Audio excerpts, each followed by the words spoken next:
Good morning. My name is James West. Welcome to the PrevMed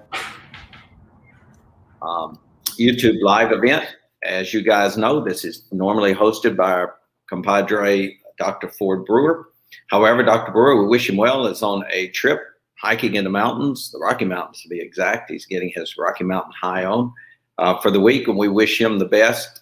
He deserves the rest and relaxation, although he's neither resting nor relaxing. He deserves it. So he is on a trip, and we anticipate him to be back in full steam with full energy next week at the same time. So we welcome you in.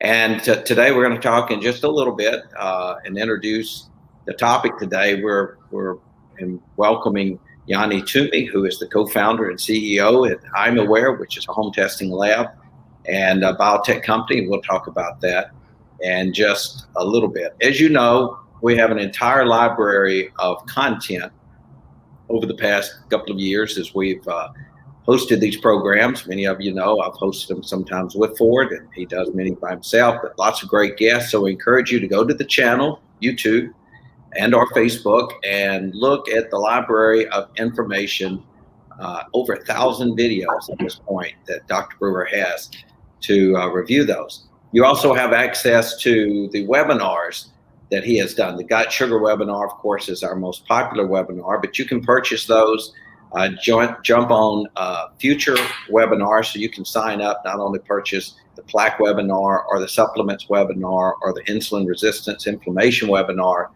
but join in the future. If you register today or register before September 30th, you can get a 10% discount on these programs. Very informative programs. Dr. Brewer, of course, gives you information that is not easily and readily available in the healthcare industry. You also can take some of these courses that we have online. As you know, we focus on heart attack and stroke prevention. So some of these courses are heart attack and stroke prevention, insulin resistance, cardiovascular inflammation, or plaque. I might shockingly mention this without giving any particular names, but there was an individual that in the last 2 weeks that Dr. Brewer and I have been working with and been introduced to, and her husband at 45 years old passed away over the 4th of July weekend from a heart attack. We were not engaged with them from a clinical perspective, but in another business support where they were supporting us in some leasing an apartment, one of the locations we have. So these things sneak up on people at ages and times that they do not anticipate. No one anticipates hardly ever having a heart attack, but it can happen. So we encourage you to take these courses. We also have monthly subscription plans for our concierge healthcare delivery system. You can choose the gold or silver membership. We'd encourage you to look at our website to see the options that are available to you that would give you access to these courses, allow you to attend the monthly members-only webinars, access our supplement store, all of these benefits. Look at that. We encourage you to check out what you can learn, what you can do, as well as our refreshed website.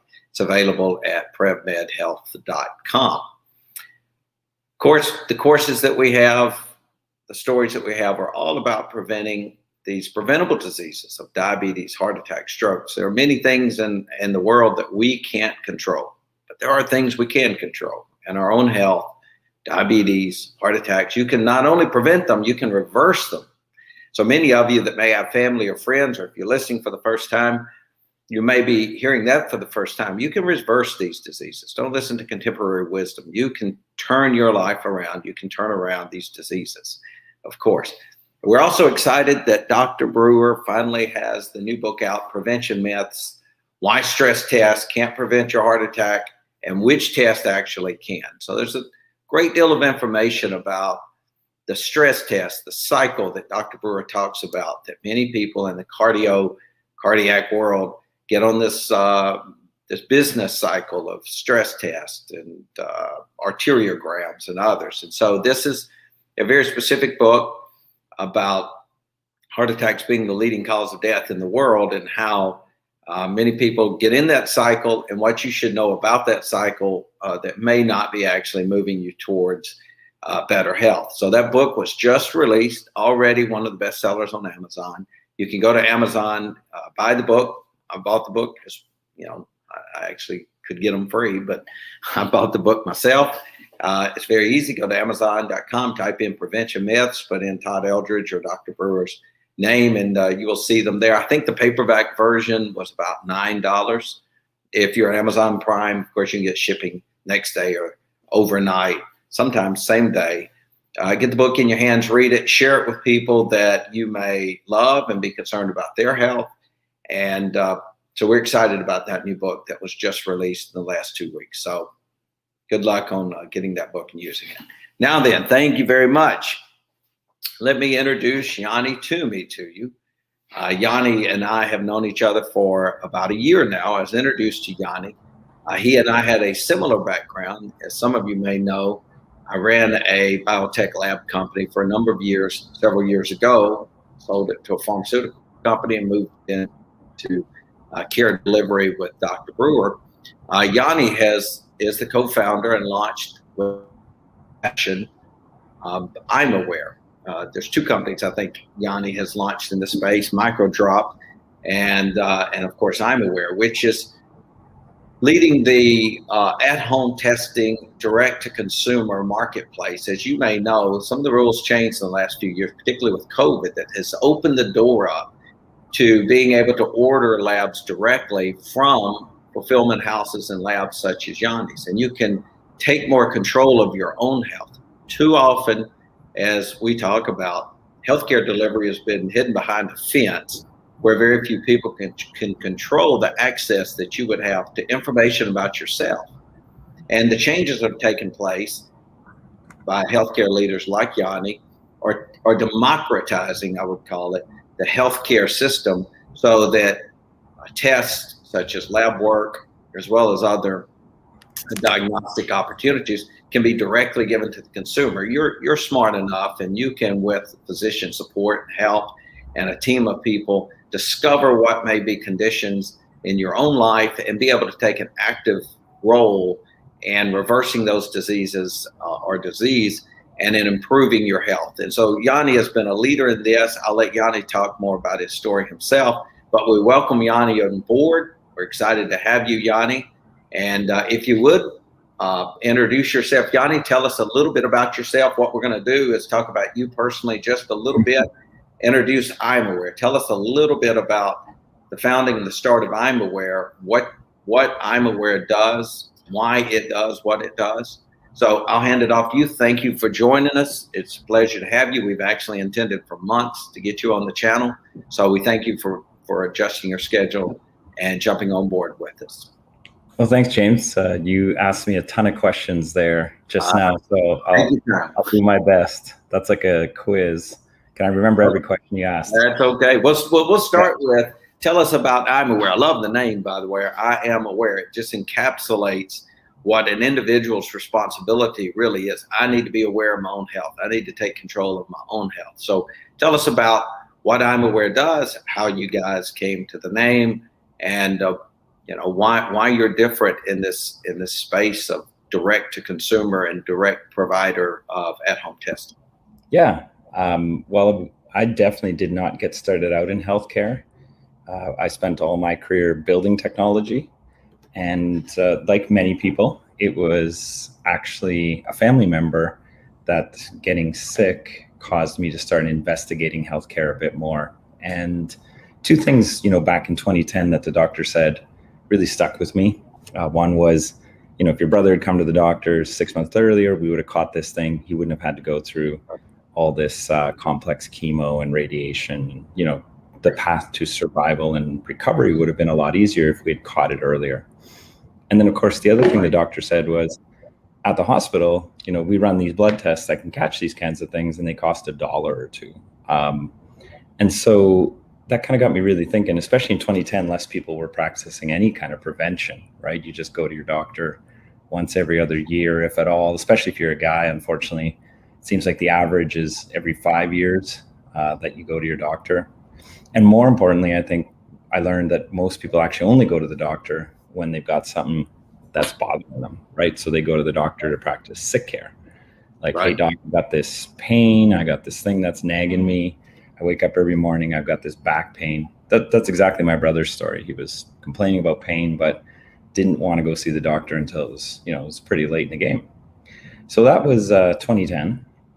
And so I'm, just working away on building technology and product, and kept thinking about this, situation with my brother and what could I do to fix that. And lo and behold, one day I got the fortune to meet Dr. Diamandis, who was the doctor who debunked Theranos. Theranos was the company that was trying to build small volume blood testing. And they had said at the time that from 1 or 2 drops of blood, you could test for 1,000 diseases. So that seemed a little ahead of its time at the time. And so Dr. Diamandis investigated the science, actually tested a lot of people who took the Theranos test, and found that the results were actually, lied or fraudulent or fake, outright just wrong. And so in getting to meet this doctor who had dedicated his life to small volume blood testing technology and methods, that was kind of like that moment where the light bulb went off for me and him. And it was, hey, if we can build tests that can run from a drop or 2 of blood, what if we give those tests directly to the patient? What if we could say that you could take your phone and you could do almost all of that testing at home with your phone, with your computer? And that was a light bulb moment. So we're like, okay, we got to build this. We got to connect these phones to these lab machines, and we got to build this in a consumer-friendly way.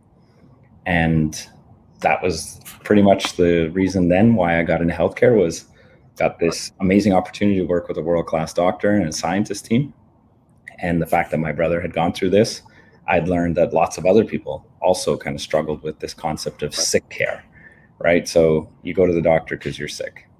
So 2018 rolls around, and we get funding from an amazing, investment team out of Houston. And we start building the first home-based test for celiac disease, for example. That was the first test we wanted to launch with, because I learned very quickly that there are many conditions out there people don't realize or know about. And celiac disease in the US happens to be one of those most undiagnosed conditions. People complain about the way they respond to eating pastas or breads or gluten-containing things. And so inevitably, we wanted to start with a test that would really be accurate, would have very little kind of false negatives and false positives. And also, if we were wrong by just that 0.01% chance that, we have a false positive or a false negative, something like celiac disease wouldn't result in a heart attack. So we didn't want to take this technology and put it into heart disease right away, because we wanted to make sure it was absolutely perfect and trustworthy. And most importantly, shared with doctors and peer reviewed. So all of that takes time. So we built celiac disease, launched that test in 2018, and had an amazing response to it.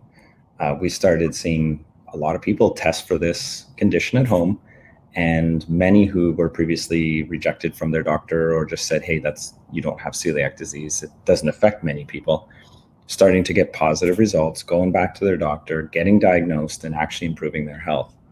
So it just kind of validated for me that people want these kinds of options, and they can learn enough about their health to take control of it and work with their doctors to get healthier. That's a great point. Let's drill down on that just a second.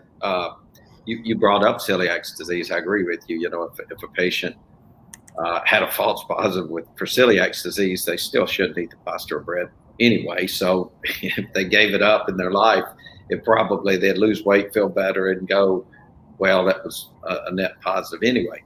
But drill down a little bit about that patient experience. Of course, your background is you mentioned is IT, so you've built a great platform from that experience so that the patient has an exceptional experience.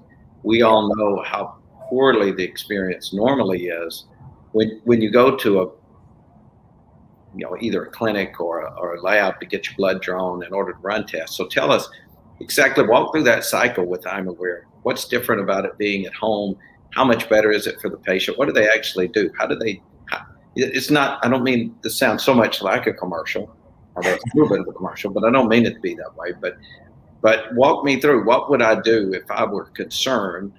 What would be the symptoms? I'd go have those. So then what would I do? And then what would happen? And then how would I drill down into that process? Yeah. Well, one of the things we wanted to do when we launched this test for celiac disease is actually we wanted to make sure it would be the same no matter what test you did and inevitably take with imaware. So we had to think ahead and imagine a day where we were doing glucose testing, heart disease testing, prostate cancer testing. And so we designed a process that would work for all of these types of tests. And so celiac disease is a definitely tough one because you have to be ingesting gluten for a period of time before you take the test. Right. So yeah, we made it as easy as buying something from Amazon. In fact, we sell imaware on Amazon. Right. So you can go learn about this condition, understand if this is you based on symptom checker, making sure that in fact, yes, this feels like what I'm experiencing. You order that test for yourself, but we actually have telemedicine physician oversight, which means there's actually a doctor helping order that test, requisitioning it, just like they would normally if you went to a big lab draw site. And then instead of you having to go to the lab, and find a parking spot and take time off work, we just send you this kit.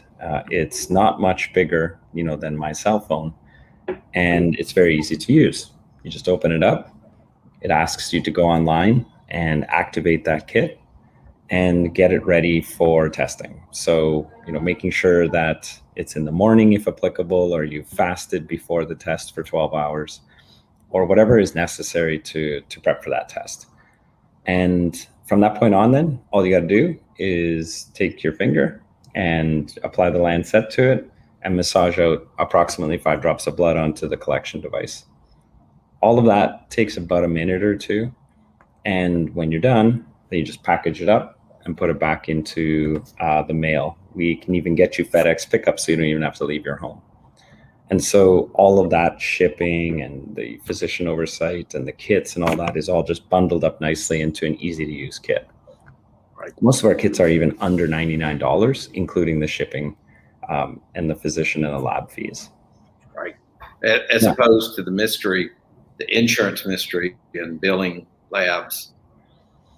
Many of the people here may know this, but a price list for a lab is not a price list. There's multiple pages of the same test for price lists. It's a little bit of a game going on where they ask you the question, well, do you have insurance? Well, if I have insurance, it's one price. If I don't have insurance, it's another price.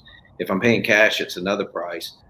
If I have insurance with high deductible, it's another price. And so you can never quite drill. Which insurance company you have is another price, depending on what they've negotiated. So you guys keep that simple. Look, this is your price. And most of us, can't imagine who doesn't have high deductible health insurance plans now. So with a high deductible plan, I've seen those bills come in for hundreds and hundreds of dollars for one or two labs that you may charge $69. A perfect example, I saw something here a while back about vitamin D. We were emphasizing how important vitamin D is under COVID. And so you do a vitamin D test, and people were showing me they were getting charged hundreds of dollars just for a vitamin D test, hundreds of dollars, as opposed to I think vitamin D from imaware is under $100, all in, include the kit and so forth. So there's just this game that you guys are trying to penetrate through of the veil, the cloud that surrounds lab work. That's not necessary. It's just not necessary. But so there's a little commentary there. Pardon me for. Well, James, you hit the nail on the head. We actually did some research and we tried to price our tests so that for 85 to 90% of people who have high deductible plans, they would actually pay less than their deductible to buy an imaware kit. So your point is valid. For example, celiac disease, most people pay about $129 for the test. Ours is $99. For vitamin D, most people pay over $100. Ours is $69.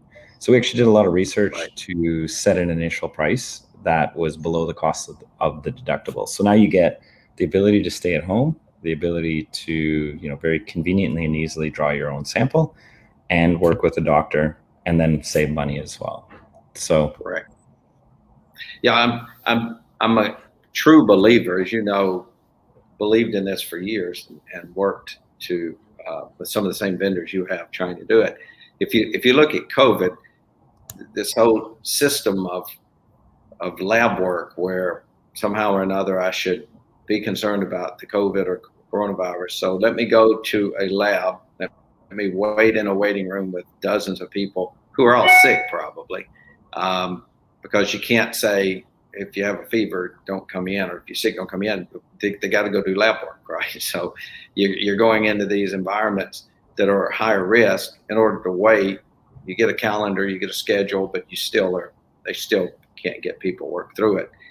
And as opposed to, I can stay home, I can order it, I can follow instructions, and then I assume you get the results back electronically, correct? Yep. So then they can share those results with all or any of their physicians, or they can make a telehealth consult with someone if they would prefer, and particularly with celiacs. But you do there's other tests. We're looking at celiac because that was the flagship. For instance, with PrevMed, Dr. Brewer, as you know, and as the audience knows, has insulin resistance surveys that he recommends, which is fasting glucose and then insulin and then a challenge glucose. But you do that test as well. It's just additional cards, additional finger steps, and a few extra instructions. So tell me some of the leading tests that you guys also cover that are at home. Yeah. So after we launched celiac disease in 2018, we went on and added tests for rheumatoid arthritis and a couple other autoimmune conditions, looking at your thyroid and vitamin D levels. We added prostate cancer and men's health, testosterone. We added the annual checkup test, which is basically for people skipping the doctor every year or two. You should just go and get a broad panel of wellness markers. And then, of course, the stuff, with Dr. Brewer related to your heart disease, diabetes, stroke, cardiometabolic conditions. We've added probably one of the most robust lists of tests out there to really help you get to those hidden risks. It was amazing. We actually started really investigating that statistic that 50% of people who have heart attacks have normal cholesterol. Right. And really started digging into hidden risks and inflammation and insulin resistance. This was back in 2020, just before COVID. And that's what got us connected to Dr. Brewer, and that's how we got connected, James. So we share that same goal of helping to educate people around these hidden risks, or just ways in which you can look at your heart differently than just what I would say is that classic LDL bad cholesterol story. For a lot of people, that's just not enough information to make life decisions around your heart health on. So yeah, now we offer over 6 different tests relating to your heart disease and heart health. Right. What is the most popular, you think? Is it the insulin resistance, or of course vitamin D is associated with heart disease as well as COVID risk?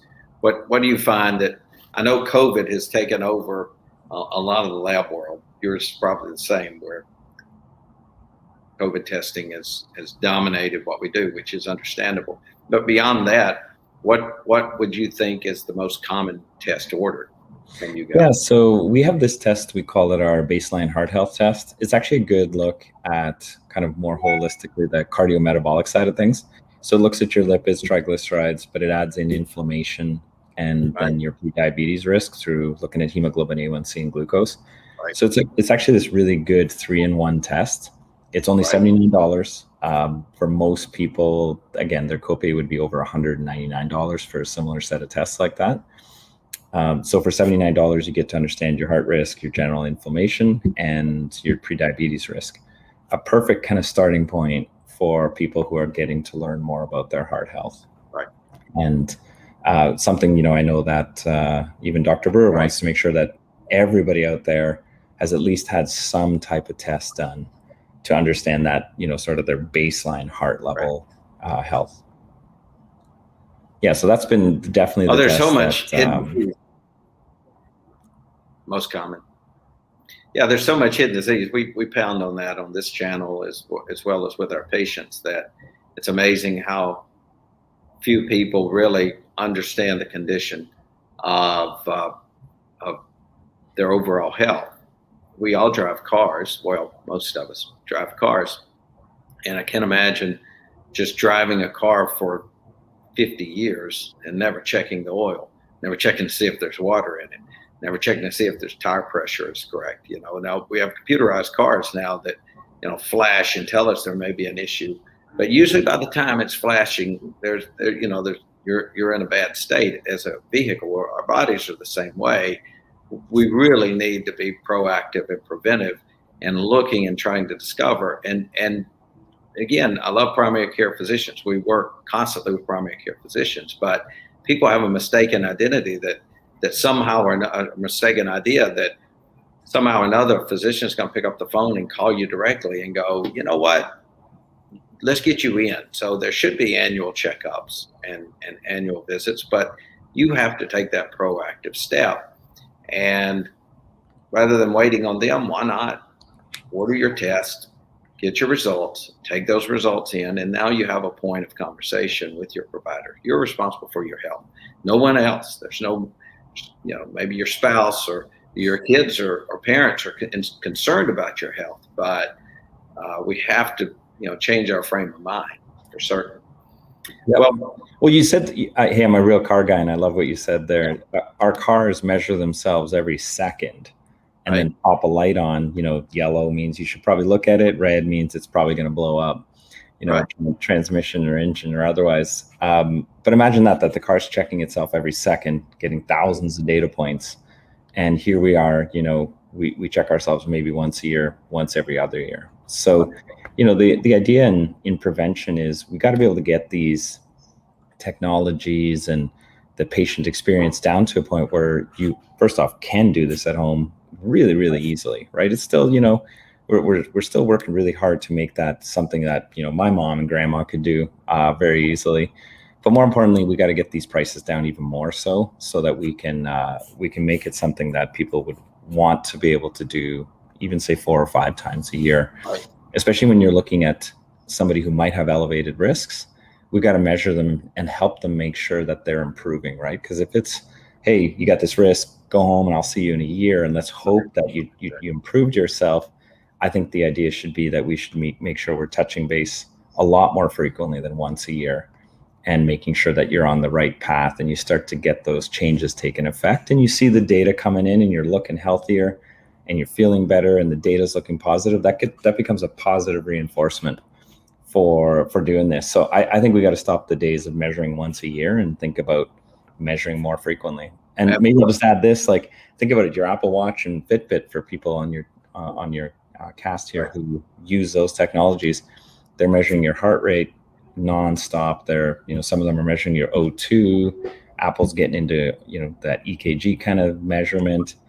That's amazing, where we're going to start to get tens of thousands of data points, sleep and other things kind of bolted into this. But we still got to do way better to get these heart disease biomarkers measured more frequently.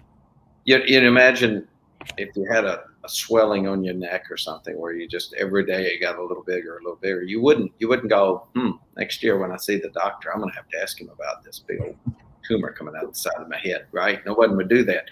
And the reason is you see it, you feel it. Unfortunately, heart disease and celiac disease and others are often masked from us. And so we have to be proactive, to your point. Look, get those results. We're big believers in it. Well, I'm going to ask you one more question, and then we'll go to some of our questions. This is the first time on the channel. We, as you will see in comments, we have our listeners ask us some great questions, make some great comments. We have one of the just most informed listener groups of any channel. And so we'll go to our listeners. But what do you see in the future? Where do you see the direction of this at-home testing? Obviously, there's been an avalanche of new tests, new technologies, and you've shared with me some of those technologies that are coming. But what gets you excited when you wake up in the morning about what's coming in the future and where this industry may be going of self-directed at-home testing? Yeah, well, I think there's 2 things. One is, with the telemedicine side of things, you're going to get the likes of the brain of Dr. Brewer, more readily available into your computer, into your home. So you've got the doctors who are going to help you become better versions of yourself, and they'll be more engaged with you. Think of better communication tools, lots more video and content, smarter systems to help you watch and read the right content at the right time. So much more guided that way. Think about even when you go to Amazon, again, you've got recommended products and bundled this and that and monitoring this and that and subscribe and save.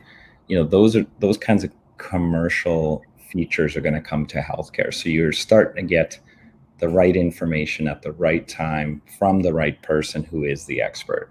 And I think that's awesome. But then what I really think is going to change the game for each person individually is our biomarkers and genetics tell a story, and we are definitely different from each other. We've seen enough people out there that have higher LDL and are very healthy, and others who have lower LDL and are equally healthy. There's something there to explain that difference. And so what we need to do is start measuring more biomarkers. Measuring 5 or 10 is just not enough in a body that has thousands of data points to measure. So you're going to see, especially imaware, we're going to move the needle on bringing tests that don't measure just 5 or 10 biomarkers, but imagine 25 or 50 in the next year. And so you can basically run a screening test and it just pulls it all together for you. Right. And so we're going to keep pushing the limits on how many biomarkers you can run, and also bring that pricing down so that more people can run more biomarkers more frequently. And when you get more information like that, you start to create your own car dashboard.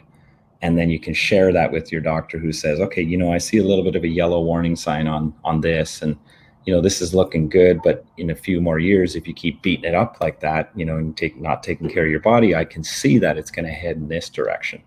So, that kind of intersection of your doctor in your home and a superior lab test in your home that is cheaper and much more broad in terms of the number of biomarkers it runs is going to be a game changer. In a year, we're going to stop really saying like, wow, I really wish I'd gone to the doc sooner. And we'll be living a year, like I said, a year from now, we'll be living a life where it's like, I can get the test, I can get the doctor, and I can get answers before, symptoms start to show. I think COVID really did a great job of accelerating a lot of these technologies and coverages. You're seeing Medicare and the private pay insurers implementing programs to make this more accessible. We're pushing it out to rural areas. I'm from a small town. I love the fact that technology can put expert care like Dr. Brewer into the hands of people, that are really far away from a big city. So yeah, that's what I'm seeing. And so imaware is working really hard to get, like I said, 50 biomarkers from a single home collection device that can tell you a broad swath of hidden risk markers. Right. Well, fantastic. Well, Jani, thanks for joining us again, and the best of luck. Good fortune to imaware and your entire team. You have a great team, as you know, great marketing team, great. You guys have been growing. I get these updates constantly on my LinkedIn, the new employees as they come on board. So congratulations, best of luck. And there may be a couple of questions that our audience has. The topics can go all over the place. So I'll read through those and we'll jump on that. You're welcome to jump in at any time. Bart Robinson, a regular listener, says, good morning, fellas. Please discuss the availability of home testing kits for OGTT with insulin survey of some type. So as a matter of fact, I did personally the OGTT with Kraft insulin score myself with imaware. I know that was early in the pilot stage as we were working through that. How are you guys coming as far as being able to offer that Kraft insulin score? I know the possibility of it. Is it live to market yet? Yeah, I think we have a sign-up page for it. I'll make sure for Bart and for everybody else to get that over to you, James, so we can find that sign-up page. We're taking sign-ups for being able to launch that test later this year. But again, like you said, it takes a look at your kind of glucose and your insulin score and pulls that together. Right. And I think that's, again, an awesome test that we worked with Dr. Brewer on, which is great. Right. I was the guinea pig, by the way. Yeah. Good. Now, to explain those who may not be listening, I'll give them a quick primer on OGTT, Kraft insulin score. So the glucose tolerance test is what we refer to when we say OGTT. So what occurs is the concern is that you may be insulin resistant. Insulin resistance, it may mean you already have diabetes or you're well on the path to diabetes. So your insulin, of course, will drive glucose into the cells and let the cells, capture that and recirculate. That glucose or sugar that's in your bloodstreams creates in bloodstream creates a lot of inflammation and damage to your vascular system. And so insulin resistant people with diabetes have a significant higher risk of heart attack and stroke. So the OGTT, Kraft Insulin Score, is a chart that you start in the morning, first thing fasting, you do your fasting glucose, you get a measure of that. Ideally, it would be under 90. And then you drink 75 grams of some sugary drink, either glucola or some type of orange juice. And then you wait an hour and you take another glucose. Then you wait another hour and you take another finger stick test of the dry blood spot card is what you use. Then we create a graph. The lab gives those results back. Dr. Brewer looks at them, and he looks at two things. One, what happened after that first hour when you challenged your system? Did your insulin respond and keep your blood sugar levels at a close to normal range, or did your insulin not be able to respond in the first or the second hour and you spiked in glucose, or it took a significant amount of insulin in order to keep it under control? So you're looking at all of those variables, and depending on those variables, you will know whether you're insulin resistant, whether your pancreas is no longer able to perform in an ideal role. And that's a critical, Dr. Brewer would say it's maybe one of the most critical tests that a person would know to understand their risk. And so that will be available. Go to the sidebar. Great question, and you can look and see what there is. Hi, Doc. Good morning. This is Mufasa from Ontario, Canada. Jani, I know either you're from northern Michigan or Canada, or you've crossed the border a few times. So that's Canadian woods, is it not? Definitely from Ontario, Canada. So hi to all the Canadians. I see we got Eastern Canada, Ontario, Canada. So yeah, definitely a Canadian here. And for the Canadians on the call, one of the most important contributor doctors to the team was actually from Toronto, Canada.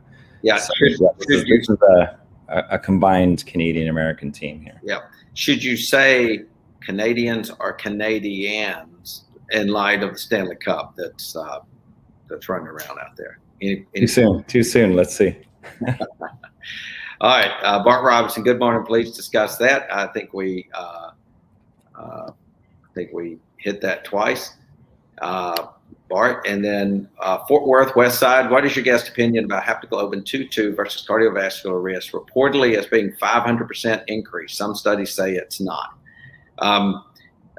This is a good question, and we actually happen to have the doctor who designed the assay for this. I think you also know him, James. That's Dr. Vigorist, who actually built the test for haptoglobin.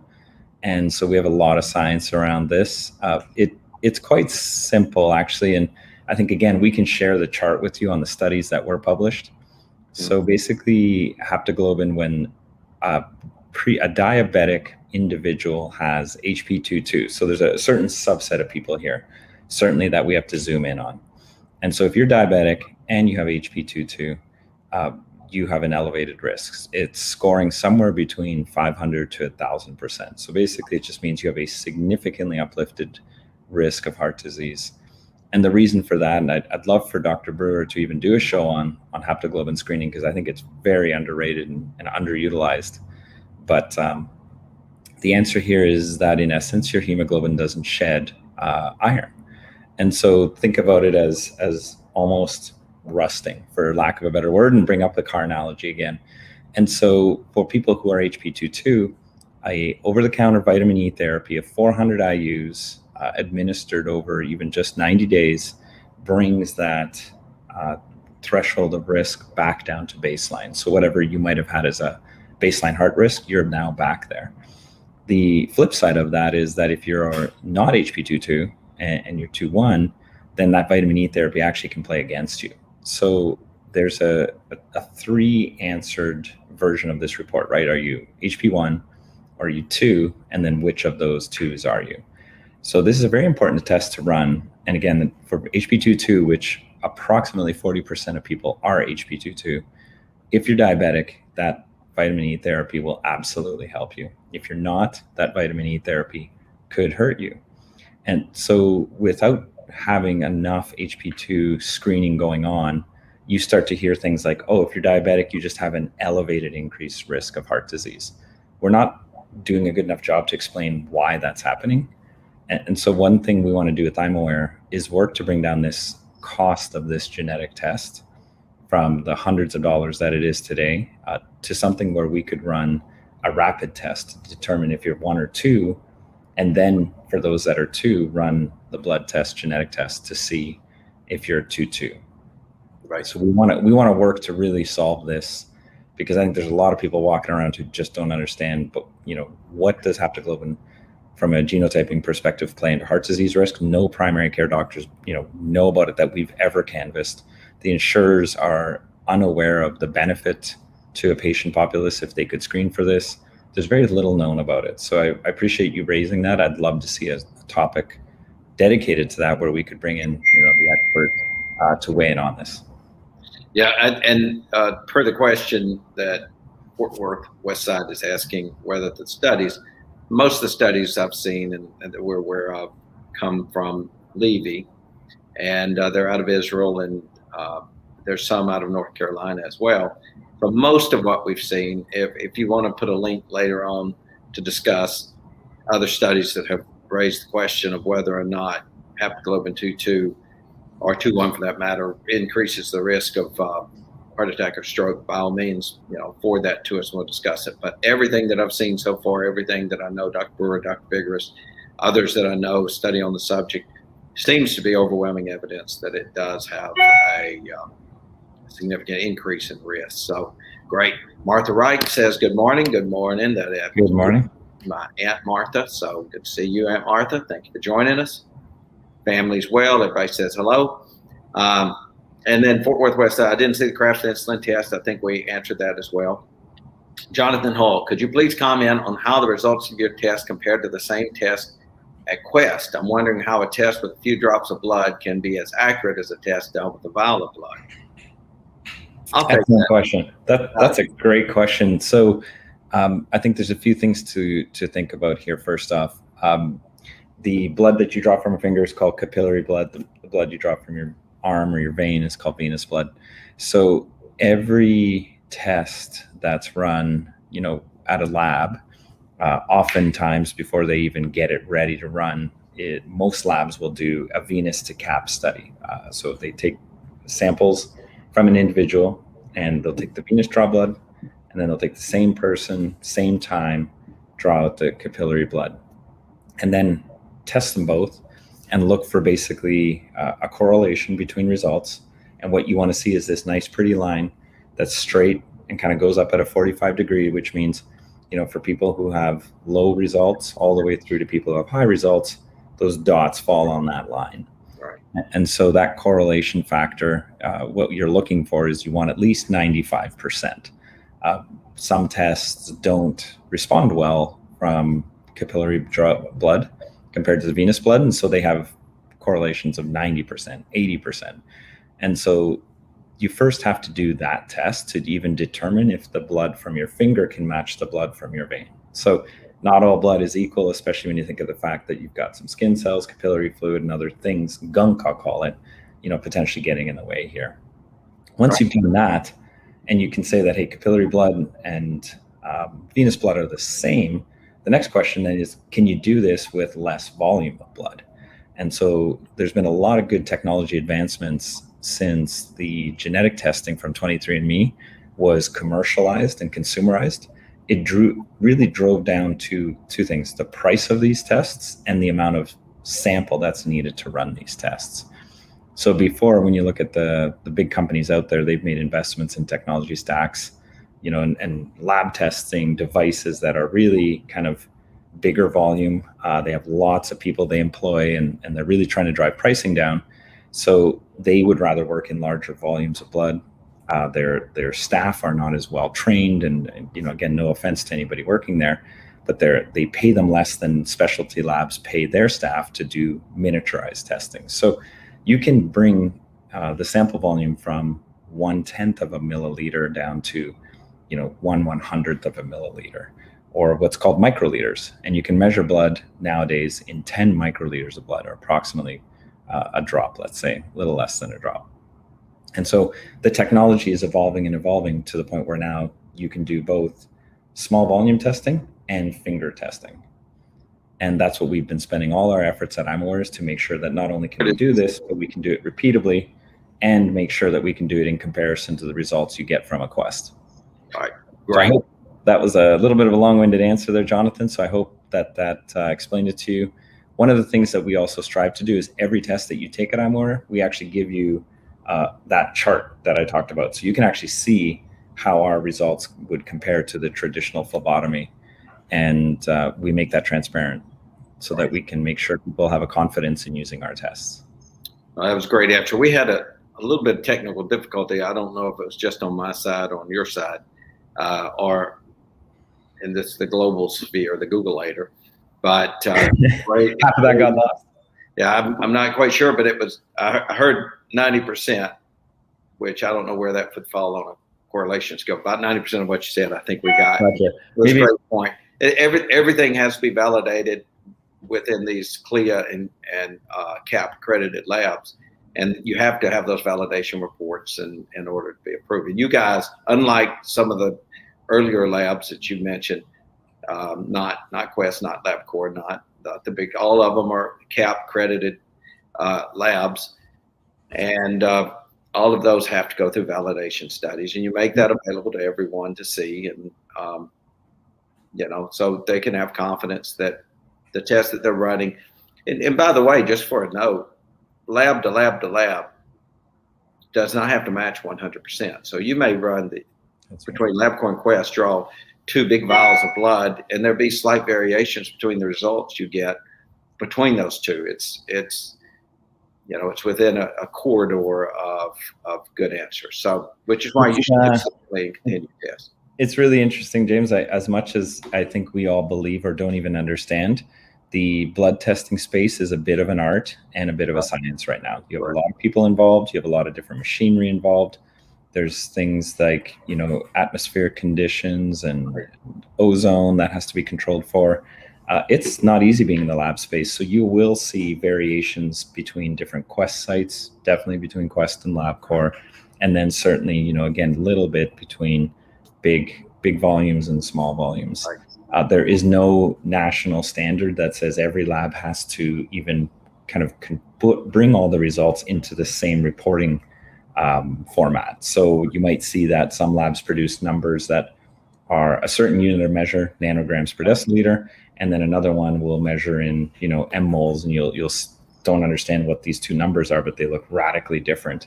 So I think there's a lot of work we can do to standardize blood testing results so that you can see a number, you can trust the number, and then you can compare that number.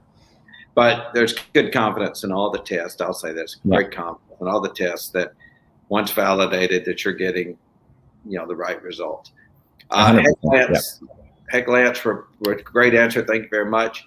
Robert Burns asked a question. He says, is it better to do a CIMT or a CAC or calcium score test? Are there different options you can recommend? Well, neither Jani or I can recommend either one of those because neither one of us are physicians. So I'll frame it this way. I always laugh and say in America, you don't have to be hungry to eat. And both versus either is a good answer. So what I would my opinion of what Dr. Brewer would say would be do both a CIMT and a calcium score. Do them both. Have them both done. It's America. You can feast on extra. Knowing too much is never, it's never a bad thing. Heckland says, love the possibilities. Will you be able to ship to Eastern Canada? Of course, that's directed at you, Jani. Yeah, unfortunately, though, I am Canadian. I have no control over what's called Health Canada or the, kind of the Canadian healthcare system. Right. So a lot of testing isn't available for purchase like this. So unfortunately, most of my Canadian inquiries always result in people going to Florida when they're taking their winter break and buying tests, taking tests down in Florida or somewhere else in the U.S. But at this moment, we can't ship to Canada, unfortunately. Yeah, just make a political note. Ford loves it when I make political comments. But while we're raving about how great the Canadian healthcare system is, not a lot of freedom, not a lot of options, not a lot of choices. Cheaper, but All right. And then finally, Lenora Batani says, I'm interested. Please the link to register. So I assume please share the link to register. So that would be imaware.health, correct? Yeah, I am AWARE .health. I'm aware .health. Yeah, you can go there and everyone, including Lenore, and look at the tests that are available. Order the test if you're in a place and ability to order those tests, and look forward to working together. Jani, thank you so much for the show. We enjoyed speaking with you, and our audience, I'm sure, certainly does. And we will hopefully follow back up real soon, get some updates on things that are changing for the better in the lab world, and look forward to that time. Keep in touch with us, update us as you can, and if anyone has any additional questions, of course, they can email us, call us at PrevMed. Until next week, we thank our audience and look forward to seeing you again next week at the same time. Thanks, everyone.